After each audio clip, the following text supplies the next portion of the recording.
Hello दोस्तों, तो स्वागत है आप लोग का हमारे चैनल में। तो आज हम लोग पढ़ने वाले हैं लाइंस एंड एंगल्स। तो आज की क्लास एकदम बेसिक पे रहेगी। हम समझेंगे कि लाइंस क्या होते हैं, एंगल्स क्या होते हैं। ओके, तो चलिए देखते हैं। तो सबसे पहले हम लोग समझते हैं कि लाइंस क्या होता है। लाइंस, इसमें हम लोग को तीन चीज़ें पढ़नी है। पहला, खुद लाइन के बारे में। दूसरा, रे के बारे में।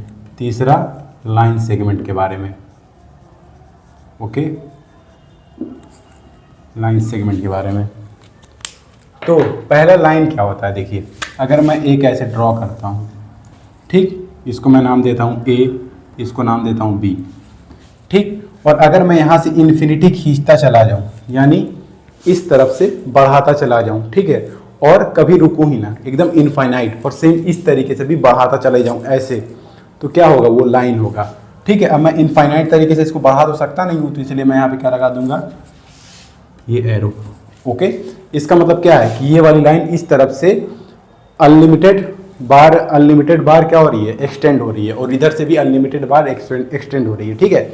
आप जो है इसका मेजर नहीं निकाल सकते कि ये कितने किलोमीटर होगा, 1000 किलोमीटर होगा, 2000 किलोमीटर होगा, नहीं, ये इनफाइनाइट होगा, ठीक। तो इसको हम लोग कहते हैं लाइन, और इसका हम लोग डिनोट करेंगे ऐसे, ए बी, इधर इधर। ओके, अब रे, देखिए इसकी ना तो स्टार्टिंग पॉइंट है और ना ही एंडिंग पॉइंट है। ये रे की क्या होगी, स्टार्टिंग पॉइंट होगी। मान लीजिए ये ए से स्टार्ट हो रहा है, तो ये इस साइड से बढ़ता चला जा रहा, ठीक है, बी, यानी ये बी तरफ से क्या हो रहा है, एक्सटेंड हो रहा है। तो इसको हम लोग कैसे करेंगे, ए बी, बी एक्सटेंड कर रहे हैं तो इसको ऐसे कर देंगे। ओके, और इसको भी हम लोग मेजर नहीं कर सकते, इसका स्टार्टिंग पॉइंट तो होता है लेकिन एंडिंग पॉइंट नहीं होता है, ठीक है। सेम लाइन सेगमेंट का देखिए, लाइन सेगमेंट का मैं ऐसा सीधा कर दे रहा हूँ, और ये मान लीजिए है 10 सेंटीमीटर की, यहाँ पे ए, यहाँ पे बी, ठीक। तो ये क्या हो गया, लाइन हो गया, और इसको हम लोग मेजर कर सकते हैं। ये लाइन का ही पार्ट होता है, लाइन सेगमेंट लाइन का ही पार्ट होता है। तो आई होप आपको लाइन्स के बारे में अच्छे से समझ में आ गया होगा। अब हम लोग चलते हैं एंगल के बारे में समझने। ओके, तो दोस्तों लाइन के बारे में हम लोगों ने अच्छे से समझ लिया है। अब हम लोग चलते हैं एंगल्स के बारे में समझने में कि आखिर ये एंगल्स होता क्या है। देखिए, अगर मैं एक पॉइंट लेता हूँ यहाँ पे, इसको ऐसे ड्रॉ करूँ ये, और फिर मैं इसको ऐसे ड्रॉ करूँ और ये बना दूँ, तो ये कहलाएगा एंगल, ठीक है। इसके दो हाथ होते हैं, दो आर्म होते हैं। जो इनकी आर्म होती है वो कैसे बनती है, रे से बनती है। देखिए ये रे की स्टार्टिंग पॉइंट है, ऐसे निकल गया, ये इधर से स्टार्टिंग पॉइंट है, ये निकल गया, तो ये क्या हुआ, रे कहलाएगा। इसको भी रे कह देंगे, इसको रे कह देंगे। दो हाथों से ये बनता है एंगल। ओके, और जहाँ से भी स्टार्टिंग पॉइंट हो रहा है इसको हम लोग क्या कहते हैं, वर्टेक्स। ओके, और इसको एंगल कह देंगे, और इसको आर्म इसका कह देंगे, और इसको भी आर्म कह देंगे, और ये क्या होता है, रे होता है, ठीक, रे। ओके, तो ये सिंपल सी बात है, ऐसे एंगल बनता है, ठीक है। दो आर्म होंगे और एक वर्टेक्स, और इधर ही से दो आर्म निकलेंगे और ये एंगल बनाएंगे। ओके, अब हम लोग चलते हैं समझने कि कॉम्प्लीमेंट्री एंगल क्या होता है, सप्लीमेंट्री एंगल क्या होता है, और एडजेसेंट एंगल क्या होता है।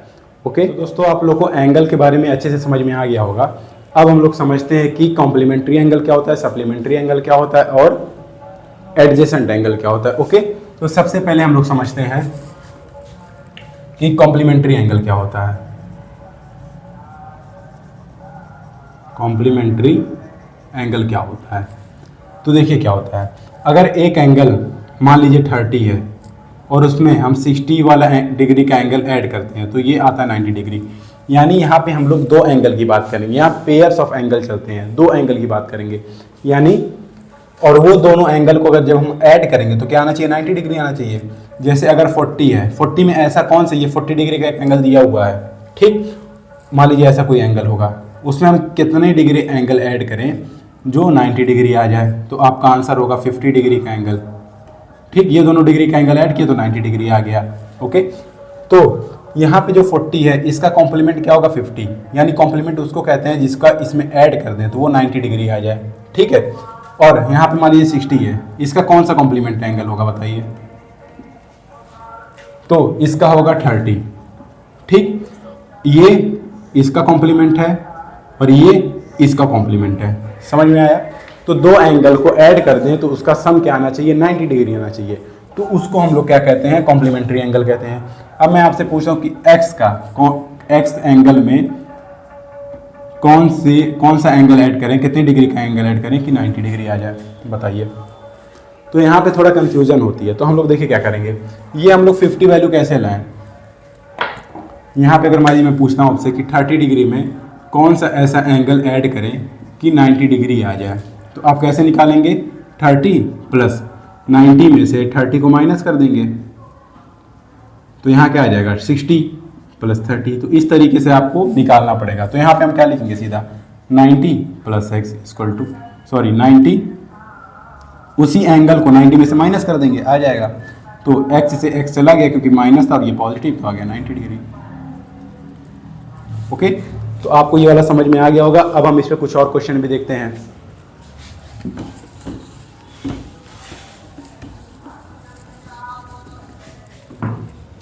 जैसे मान लीजिए मैं यहाँ पे लिखता हूँ x प्लस 20, ये एक डिग्री एंगल है, इसमें इसका कॉम्प्लीमेंट क्या होगा, यानी जिसमें हम ऐड करें तो 90 डिग्री आ जाए। तो सिंपल इस एंगल को अगर 90 में से माइनस कर देंगे तो मालूम चल जाएगा कौन सी वैल्यू यहाँ पे रखनी है। तो 90 में से माइनस कर देंगे हम लोग x प्लस 20। ओके, ये क्या बन जाएगा, जब ब्रैकेट खोलेंगे 90, ये माइनस है तो अंदर जाएगा पॉजिटिव है, तो पॉजिटिव और निगेटिव क्या हो जाएगा, निगेटिव x हो जाएगा। यहाँ पे भी निगेटिव का 20। अब इसमें हम लोग 90 में से 20 चला गया तो कितना आ जाएगा 70 माइनस एक्स, यानी अगर यहाँ पे हम 70 माइनस एक्स को ऐड कर देते हैं तो 90 डिग्री आ जाएगा। यही हमारा क्या होगा, कॉम्प्लीमेंट्री एंगल होगा। ठीक है, देखिए करके देखते हैं। ठीक, और यहाँ लिखेंगे x प्लस 20, ये प्लस अंदर जाएगा तो प्लस का 70 माइनस का x इक्वल टू 90, प्लस का x माइनस का x कट गया, 20 प्लस 70 इक्वल टू 90 डिग्री। तो यहाँ पे भी 90 हो गया और यहाँ पे भी 90 डिग्री हो गया। ओके, इसको हम लोग कहते हैं कॉम्प्लीमेंट्री एंगल। अब हम लोग समझते हैं सप्लीमेंट्री एंगल क्या होता है। देखिए सप्लीमेंट्री एंगल भी बहुत ज़्यादा आसान होता है।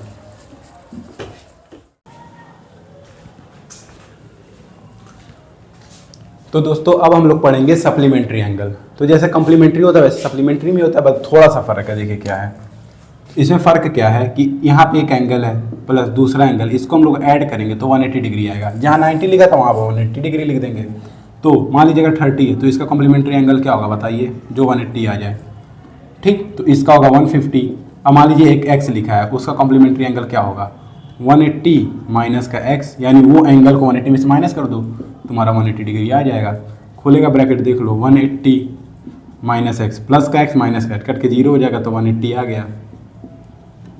ठीक, तो ये हो गया कॉम्प्लीमेंट्री एंगल और सप्लीमेंट्री एंगल। अब हम लोग समझते हैं कि एडजेसेंट एंगल क्या होता है। तो दोस्तों हम लोगों ने कॉम्प्लीमेंट्री एंगल देख लिया और सप्लीमेंट्री एंगल देख लिया। अब हम लोग देखेंगे एडजेसेंट एंगल। एडजेसेंट एंगल की 3 कंडीशन होती है। पहली, वर्टेक्स सेम होना चाहिए। ठीक, दूसरा कॉमन आर्म होना चाहिए जिसे दोनों एंगल बने। यहाँ पे भी मैं याद दिला दूं कि 2 एंगल्स की बात होगी। ठीक है, जैसे कॉम्प्लीमेंट्री एंगल में हम लोगों ने 2 एंगल्स देखा, सप्लीमेंट्री में भी 2 एंगल्स देखा, वैसे एडजेसेंट में भी 2 एंगल्स होंगे। लेकिन फर्क देखिए, कॉमन आर्म होना चाहिए और तीसरा क्या होना चाहिए, हाँ, अनकॉमन आर्म। ठीक, देखिए जैसे यहाँ पे मैं एक वर्टेक्स खींचता हूँ, यहाँ से एक एंगल बन गया, एक एंगल ये बन गया, दूसरा एंगल ये बन गया। ठीक, ये हो गया वर्टेक्स। इसी वर्टेक्स से ये वाला एंगल भी बन रहा है, इसी वर्टेक्स से ये वाला एंगल भी बन रहा है। ओके, और ये जो आर्म है कॉमन, मतलब ये आर्म की वजह से ये एंगल बन जा रहा है, ये एंगल भी बन जा रहा है। और जो 2 अनकॉमन आर्म है वो कॉमन आर्म के बगल बगल में है। समझ में आ गया? तो ये होता है एडजेसेंट एंगल। ठीक, अब मैं आपसे कुछ क्वेश्चन पूछूंगा तो आप बताइए कि वो एडजेसेंट एंगल है या नहीं। ओके, देखिए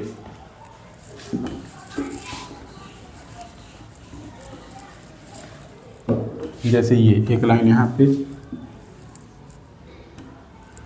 ये 1 2 3 4,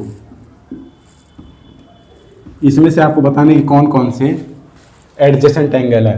तो 1 और 2 एडजेसेंट एंगल होंगे। देखें, एक कॉमन वर्टेक्स है, हाँ कॉमन वर्टेक्स है, और एक कॉमन लाइन है, और 1 और 2 एंगल बन रहे हैं और कॉमन आर्म के अगल बगल में अनकॉमन आर्म है, ठीक।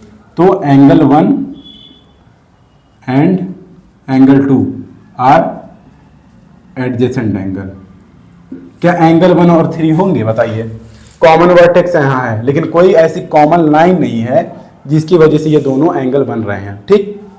तो ये दोनों नहीं होंगे और ये दोनों भी नहीं होंगे, ये दोनों भी नहीं होंगे, ये दोनों होंगे, ये दोनों होंगे, ये दोनों होंगे, यानी एंगल 1 एंड 2 और 2 एंड 3 और 3 एंड 4 एंड 1 एंड 4। तो ये सारे एडजेसेंट एंगल होंगे, बाकी नहीं होंगे, ठीक। तो ये बेसिक लेक्चर था जिसमें हम लोगों ने क्या क्या सीखा, लाइंस के बारे में सीखा, एंगल्स के बारे में सीखा, कॉम्प्लीमेंट्री एंगल्स के बारे में सीखा, सप्लीमेंट्री एंगल के बारे में सीखा और एडजेसेंट एंगल के बारे में सीखा। कल हम लोग कॉम्प्लीमेंट्री एंड सप्लीमेंट्री से रिलेटेड जितने क्वेश्चंस होंगे वो सारे हम लोग कर देंगे, ओके। इक्वेशंस के जो क्वेश्चंस होते हैं, तब तक के लिए आप लोग मेरा ये लेक्चर अच्छे से देखिए और कमेंट करिए, लाइक करिए और सब्सक्राइब करिए मेरे चैनल को, ओके। बाय।